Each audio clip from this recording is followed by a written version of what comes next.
Olá, prontos para mais uma análise? Hoje o nosso foco é direito administrativo no Brasil. A gente pegou um material bem interessante sobre as noções essenciais. A ideia é dar uma visão clara, sabe? Das estruturas, das ações, das regras da administração pública. Útil para quem precisa entender como essa máquina funciona, né? Ok, vamos desvendar isto. Com certeza. E é um tema, olha, que impacta todo mundo. Regula desde o serviço básico, lá na ponta, até como o governo toma decisões que afetam nossa vida. Exato.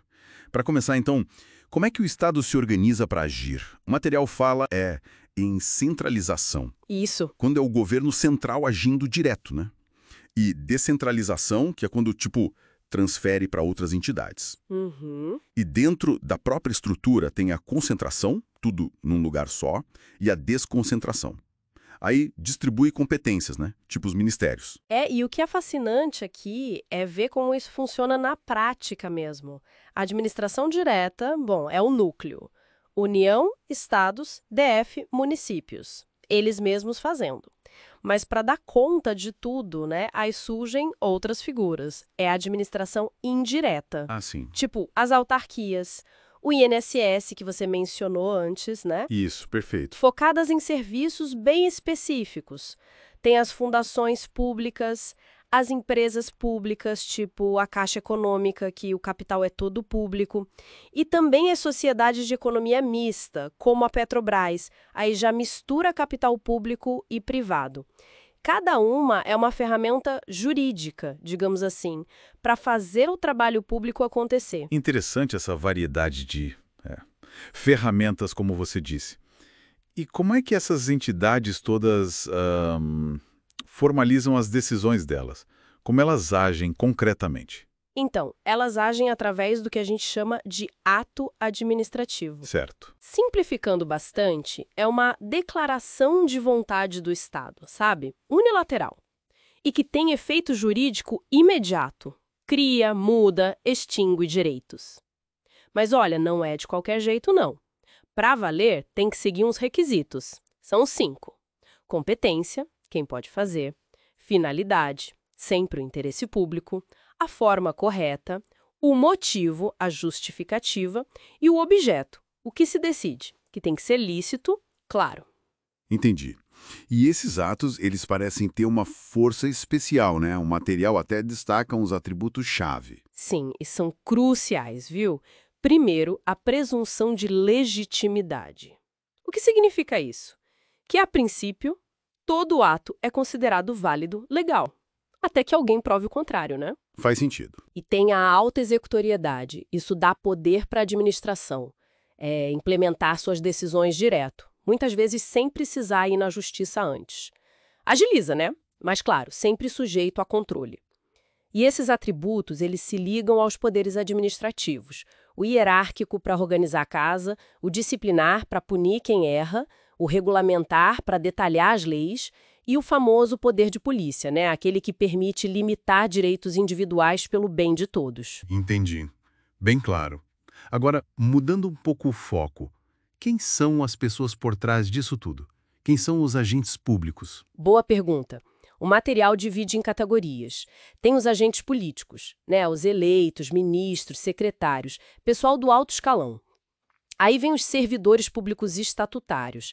Esses são os concursados, regidos por lei própria, tipo a 812, com estabilidade e tal. Sim, os concursados. Exato.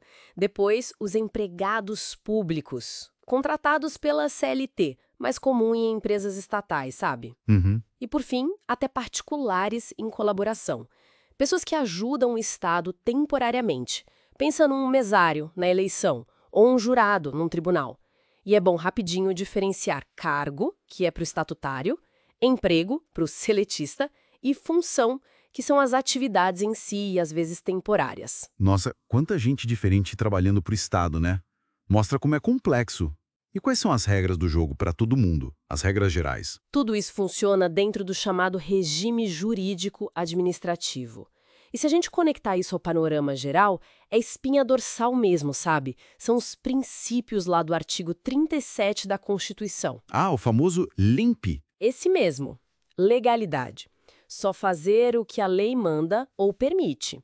Impessoalidade, sem proteger amiguinho ou perseguir inimigo.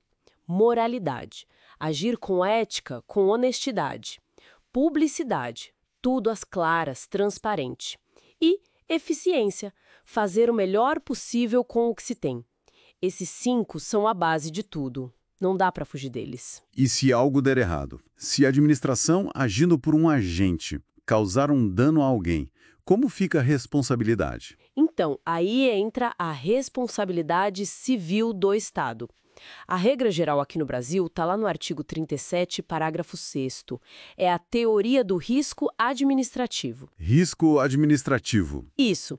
Na prática, significa que a responsabilidade do Estado, na maioria das vezes, é objetiva. Objetiva. O que isso quer dizer exatamente? 3 coisas. O dano, em si, a conduta do agente do Estado, uma ação ou uma falta de ação, e o nexo causal, a ligação entre a conduta e o dano. Não precisa ficar provando se o agente teve culpa, se agiu de má fé.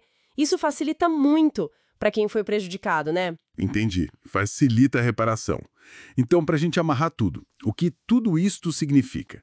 A gente viu como o Estado se organiza, como ele age com os atos administrativos, quem são os agentes e essas regras-chave, tipo os princípios do LIMP e a responsabilidade objetiva.